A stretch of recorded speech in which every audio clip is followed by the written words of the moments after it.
ರಾಷ್ಟ್ರಕವಿ ಶಿವರುದ್ರಪ್ಪನವರ ಪ್ರತಿಷ್ಠಾನಕ್ಕೆ ಅಧ್ಯಕ್ಷ ನಾನಾದ ಮೇಲೆ ನಮ್ಮ ಸದಸ್ಯರಲ್ಲಿದ್ದಾರೆ. ಇದು ನಮ್ಮ ಮೊದಲನೇ ಸಭೆ, ಅಂದರೆ ಸಾರ್ವಜನಿಕವಾಗಿ. ಈ ಶಿವರುದ್ರಪ್ಪ ಪ್ರತಿಷ್ಠಾನ ಸ್ಥಾಪಿಸಿರೋ ಉದ್ದೇಶ ಏನಪ್ಪ ಅಂತಂದರೆ, ಕುವೆಂಪು ಅವರು ಪ್ರತಿಷ್ಠಾನ ಈಗಾಗಲೇ ಕರ್ನಾಟಕದಲ್ಲಿ ತುಂಬ ಎತ್ತರದ ಮಟ್ಟದಲ್ಲಿ ಬೆಳೆದಿದೆ, ತಾವೆಲ್ಲ ಅಲ್ಲಿ ನೋಡಿದ್ದೀರಿ. ಶಿವರುದ್ರಪ್ಪನವರ ಹೆಸರಿನಲ್ಲಿ ಯಾವುದೇ ಒಂದು ಈ ಥರದ ಒಂದು ಸಂಸ್ಥೆ ಮಾಡಬೇಕು ಅಂತ ಸರ್ಕಾರದಲ್ಲಿ ನಿರ್ಧಾರ, ಹಿಂದಿನ ಸರ್ಕಾರದಲ್ಲಿ ನಿರ್ಧಾರ ಆಗಿ ಪ್ರೊಫೆಸರ್ ಎಸ್.ಜಿ. ಸಿದ್ದರಾಮಯ್ಯನವರು ಇದಕ್ಕೆ ಮೂಲ ಕಾರಣಕರ್ತರು. ಆ ಕಾರಣಕ್ಕಾಗಿ ಇದು ಸ್ಥಾಪನೆ ಆಯಿತು. ಆನಂತರ ಹಿಂದಿನ ಸರ್ಕಾರದಲ್ಲಿ ಸ್ವಲ್ಪ ಚಟುವಟಿಕೆಗಳು ಆಯಿತು. ಆನಂತರ ಕೋಲಿಷನ್ ಗೌರ್ಮೆಂಟು, BJP ಗೌರ್ಮೆಂಟ್ ಎಲ್ಲ ಬಂದಾಗ ಅಂಥ ಯಾವ ಚಟುವಟಿಕೆಗಳು ಆಗಲಿಲ್ಲ. ಮತ್ತೊಮ್ಮೆ ನಮ್ಮ ಸರ್ಕಾರ ಬಂದಮೇಲೆ, ಅಂದರೆ ಸಿದ್ದರಾಮಯ್ಯವ್ರ ಸರ್ಕಾರ ಬಂದಮೇಲೆ ನಮ್ಮೆಲ್ಲ ಸ್ನೇಹಿತರು ಎಲ್ಲರೂ ಸೇರಿ ಭೇಟಿ ಮಾಡಿ ಈ ಇದಕ್ಕೆ ಅಧ್ಯಕ್ಷ ಆಗಿ ನನ್ನ ಯಾಕಪ್ಪ ಚೂಸ್ ಮಾಡೋದು ನನಗೆ ಆಶ್ಚರ್ಯ. ನಾನು ಯಾವ ಕಾರಣಕ್ಕೆ ಇವರಲ್ಲಿ ನನ್ನೆಲ್ಲ ಮೇಡಮ್ನವ್ರು ಹೇಳಿದಾಗೆ ರಾಜಕೀಯ ಮತ್ತು ಸಾಹಿತ್ಯ, ನಾನು ಒಂದು 50 ದಶಕ, ಅಂದರೆ ಒಂದು 5 ದಶಕದಿಂದ ರಾಜಕಾರಣ, I am a political activist. So I was chosen by all these my ಎಲ್ಲ ಸಾಹಿತಿಗಳು ಏನಿದಾರಲ್ಲ, ನಾನು all my literary friends, they are also political activist. We were part of a 1970s movement, JP's movement against emergency, movement against all kinds of things, against pro-Vietnam, anti-Vietnam war. So ಈ ಎಲ್ಲ ವ್ಯವಸ್ಥೆಗಳಲ್ಲಿ ನಾವೆಲ್ಲ ಒಂದು ರಾಜಕೀಯ ಚಟುವಟಿಕೆಯಲ್ಲಿ ಭಾಗವಹಿಸಬೇಕಾದ್ರೆ ಆ ಕಾರಣದಲ್ಲಿ ನಮಗೆ ಇಲ್ಲಿ ಶೂದ್ರ ಇದ್ದಾನೆ, ಅವನದೊಂದು ಪತ್ರಿಕೆ, ನಾನು ಇನ್ನೂ ಆವಾಗ SSLC PUC ಇದ್ದೆ ಅಂತ ಕಾಣಿಸುತ್ತೆ. ನಮ್ಮ ಮನೆಯಲ್ಲ ಪತ್ರಿಕೆ ಬಂದು ನಮ್ಮ ಅಣ್ಣ ಬಿಡ್ತಿದ್ದ. ನನಗೆ ಆ ಟೈಟಲ್ ನೋಡಿ ಆಶ್ಚರ್ಯ, ಶೂದ್ರ, ಇದೇನು ಮಾರ್ರೆ ಶೂದ್ರ ಅಂತ ಒಂದು ಪತ್ರಿಕೆ ಸಾಧ್ಯನಾ ಅಂತ. ಆವಾಗ ಬಸಲಿಂಗಪ್ಪನವ್ರ ಬಗ್ಗೆ ಮೂಮೆಂಟೆಲ್ಲ ಇತ್ತು. DR ನಾಗರಾಜು, ಸಿದ್ಧಲಿಂಗೆಲ್ಲ, ನಾವೆಲ್ಲ ಸೆಂಟ್ರಲ್ ಕಾಲೇಜಲ್ಲಿದ್ದೆ, ನಾನು ಗ್ಯಾಸ್ ಕಾಲೇಜಲ್ಲಿದ್ದೆ. ಆವಾಗ ಭೂಸಾ ಸಾಹಿತ್ಯ ಚಳವಳಿ ಆಯಿತು, ನಾವೆಲ್ಲ ಸಿದ್ಧಲಿಂಗನ ಪರ ಭಾಗವಹಿಸ್ತಾಯಿದ್ವಿ. ಆವಾಗ ಶೂದ್ರ ಪತ್ರಿಕೆಯಲ್ಲಿ ರಿಪೋರ್ಟ್ ಆಗೋದು ಎಕ್ಸ್ಟೆನ್ಸಿವ್ ಆಗಿ. ಆ ಬರವಣಿಗೆಗಳಿಂದ ನಾನೊಬ್ಬ, ನನ್ನ ತಂದೆಯವರು ಇಂದಿರಾ ಗಾಂಧಿ ಕ್ಯಾಬಿನೆಟಲ್ಲಿ ಮಂತ್ರಿ ಇದ್ದರು, ಆದರೂ ನಮಗೆಲ್ಲ ಇನ್ಸ್ಪಿರೇಷನ್. ಇವತ್ತು ನಮ್ಮ ಸಿದ್ದರಾಮಯ್ಯನವ್ರದ್ದು ದೇವರಾಜರ್ಸ್ ಏನು ಎಷ್ಟು ವರ್ಷ ಆಡಳಿತ ನಡೆಸಿದ್ರೋ ಅದರಷ್ಟಕ್ಕಿಂತ ಒಂದು ದಿನ ಜಾಸ್ತಿ ಆಗಿದೆ ಇವತ್ತು. ಅಂದರೆ ಅಷ್ಟಕ್ಕೊಂದು ನಾವು ಅರಸು ಆಡಳಿತದ ವಿರುದ್ಧ ನಾವು ಹೋರಾಟ ಮಾಡ್ತಾಯಿದ್ವಿ. ಅಂದರೆ ನಮಗೆ ಆವಾಗ ಸಮಾಜವಾದ ಈ ಥರದ ಹೋರಾಟಗಳಲ್ಲಿ ನಮ್ಮ ಕಾಂಗ್ರೆಸ್ಸು ಅರಸುನೆಲ್ಲ ವಿರುದ್ಧ ಮಾಡ್ತಾಯಿದ್ವಿ. ಈಗ ನಮ್ಮ ಪರಿಸ್ಥಿತಿ ಹೇಗೆಂದರೆ ಅರಸು ಚಿಂತನೆಗಳ ಪರ ಯೋಚನೆ ಮಾಡೋದು, ಸಿದ್ದರಾಮಯ್ಯವ್ರ ಪರ ಯೋಚನೆ ಮಾಡುವ ಪರಿಸ್ಥಿತಿ 50 ವರ್ಷದಲ್ಲಿ ಬದಲಾಗಿದೆ. ಇದು ರಾಜಕೀಯದ ಬ್ಯಾಕ್ಗ್ರೌಂಡು. ಈಗ ಶಿವಪ್ರಕಾಶ್, ಆಶಾದೇವಿ, ನಮ್ಮ RJ ಹಳ್ಳಿ, ಜಾಣಗೆರೆ, ನಾವೆಲ್ಲ ಲಂಕೇಶ್ ಪತ್ರಿಕೆ ಅಲ್ಲಿ ಎಲ್ಲ ಕಡೆ ಕೆಲಸ ಮಾಡಿದ್ವಿ. ನನಗೆ ಈ ಶಿವರೂಪ ಪ್ರತಿಷ್ಠಾನದ ಮುಂದೆ ಏನಪ್ಪ ನಾವು ಚಟುವಟಿಕೆ ಮಾಡಬೇಕು ನಿಮಗೆ ಹೇಳಿಬಿಟ್ಟು ನಾನು ಮಾತನ್ನು ಮುಗಿಸ್ತೀನಿ. ಜನವರಿ 9, 10, 11ರಂದು ಕುವೆಂಪು ಹುಟ್ಟ ಕುಪ್ಪಳ್ಳಿಯಲ್ಲಿ ನಮ್ಮ ಪ್ರತಿಷ್ಠಾನದಿಂದ ಮೂರು ದಿನ ರಾಜ್ಯ ಮಟ್ಟದ ವಿಮರ್ಶಾ ಶಿಬಿರ ಇದೆ. ಅದಕ್ಕೆ ಸುಮಾರು 60ರಿಂದ 70 ಜನ ವಿದ್ಯಾರ್ಥಿನಿಯರು ತುಂಬ ಅದನ್ನು ಇಂಟರ್ವ್ಯೂನೆಲ್ಲ ಮಾಡಿ ನಮ್ಮ ಆಶಾದೇವಿಯರು, RJ ಹಳ್ಳಿ ನಾಗರಾಜ್ ಅವರೆಲ್ಲ, ಶಿರಾಜ್ ಅವರು ಮಾಡಿದ್ದಾರೆ, ಅಲ್ಲಿ ನಿಲ್ತಾ ಇದೆ. ಮತ್ತು ಶಿವರುದ್ರಪ್ಪನವ್ರ ಬಗ್ಗೆ ನನಗೆ ವೈಯಕ್ತಿಕವಾದಂಥ ಪರಿಚಯ ಇಲ್ಲ. ನಾನು ಈ ಪೊಲಿಟಿಕಲ್ ಆ್ಯಕ್ಟಿವಿಸ್ಟ್ ಇದ್ವಲ್ಲ 70 ದಶಕದಲ್ಲಿ,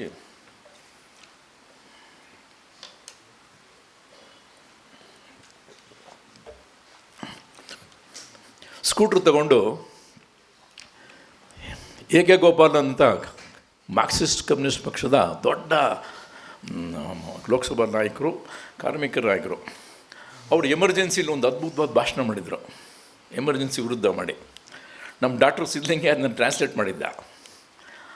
ಅದನ್ನು ಕಾಪಿ ಜೆರಾಕ್ಸ್ ತೊಗೊಂಡು ನಾನು ಸ್ಕೂಟ್ರಲ್ಲಿ ಕನ್ನಡ ಡಿಪಾರ್ಟ್ಮೆಂಟ್ಗೆ ಹೋಗ್ತಾಯಿದ್ದೆ. ಅಲ್ಲಿಗೆ ನಮ್ಮ ಸ್ನೇಹಿತರೇ ಅಲ್ಲಿ D R Nagaraja, Siddalingaiah, Kiran Nagaraju, K V Narayan, ನಮಗೆ ಪ್ರಗತಿಪರರು ಹೋರಾಟಗಾರರು ಇವರನ್ನೇ. ಅವ್ರು ತಗೊಂಡು ನಾನೇ ಸ್ವತಃ ತಗೊಂಡು ಹಂಚ್ತಾ ಇದ್ದೆ. ಐ ಥಿಂಕ್ ವೀರಣ್ಣ ಎಲ್ಲ ಭಾಳ ಜನ.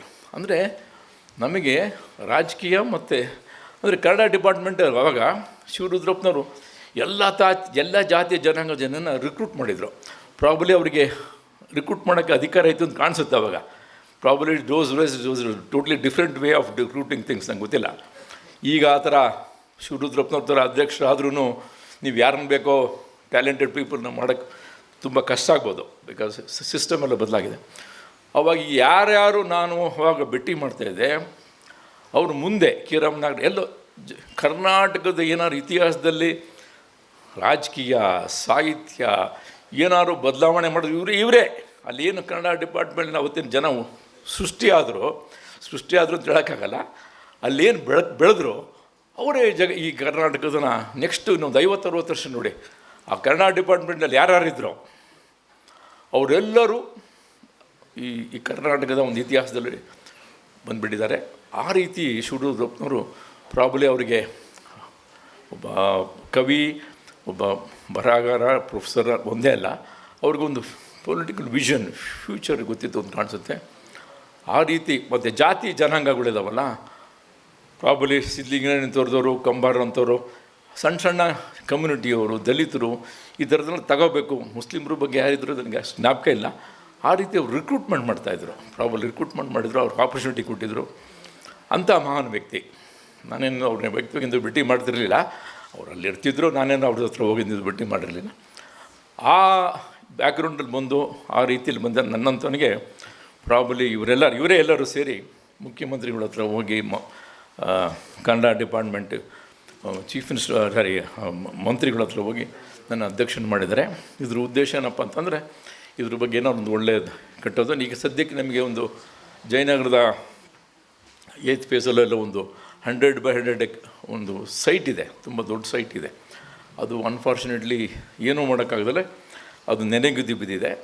ಅಲ್ಲೊಂದು ದೊಡ್ಡ ಥಿಯೇಟರ್, ಒಂದು ಸೆಮಿನಾರ್ ಹಾಲ್, ಒಂದು ಗೆಸ್ಟ್ ರೂಮ್ಸು ಮತ್ತು ಈ ಥರ ಈ ಹುಡುಗರು ಇದ್ದಾರಲ್ಲ, ಈ ಥರ ನೆಕ್ಸ್ಟ್ ಜನ್ರೇಷನ್ ಈ ಥರ ಬೆಳಗ್ಗೆ 10 ಗಂಟೆ ಶುರುವಾಗಿ 2 ಗಂಟೆ ಮಾಡೋದ್ರಿಂದ ನನ್ನ ಅಭಿಪ್ರಾಯ, ನಾನು ಭಾಳ ವರ್ಷದಿಂದ ಈ ಥರದ್ದೆಲ್ಲ ನೋಡಿಬಿಟ್ಟಿದ್ದೀನಿ, ಮಕ್ಕಳಲ್ಲಿ ಈ ಸಾಹಿತ್ಯಿಕ ಚಟುವಟಿಕೆಗಳು ಅಂಥದ್ದು ಅಷ್ಟು ಸ್ಟ್ರಾಂಗಾಗಿ ಬೆಳೆಯಲ್ಲ. ಏನೋ ಬರ್ತಾರೆ, ಎಲ್ಲರೂ ಬಂದವರೆಲ್ಲ ಇಂಟ್ರೆಸ್ಟ್ ಇರಲ್ಲ ಅಂತಲ್ಲ, ಎಲ್ಲಿ 1-2 ವರ್ಷ 2 ದಿನ 1 ದಿನ 3 ದಿನ ಇರ್ತಾರೆ, ಎಲ್ಲಿ ನೀವು ಈ ಥರ ಪ್ರೊಫೆಸರ್ಗಳು when you interact, sir what I am trying to say is, sir, when this kind of functions goes on and on, from seeing from last 4-5 decades, we come today, traffic today, atmosphere in city is so bad, voluntarily people don't come for any function, anything, very difficult to get even 100 people. So I always believe, if you really want to develop anything future among in next generation, you have to have people sit there for 2-3 days in a seminar, in a discussion. Then there should be organic link. There should be talk with professors like you and all that. Then only the situation will improve. The next generation will understand not only literature, politics, socialism, even opponent thing, whatever thing. Then only they will learn. That's what I want. I want this Shivarudrappa, if at all that is going to grow into a beautiful place, a cultural center in Bangalore. ಅದಾದರೆ ಈಗ ರಂಗಶಂಕರ ಇದೆಯಲ್ಲ, ಅದು ಆದಾಗ ನಾವ್ಯಾರು ಹೋಗೇ ಇರಲಿಲ್ಲ.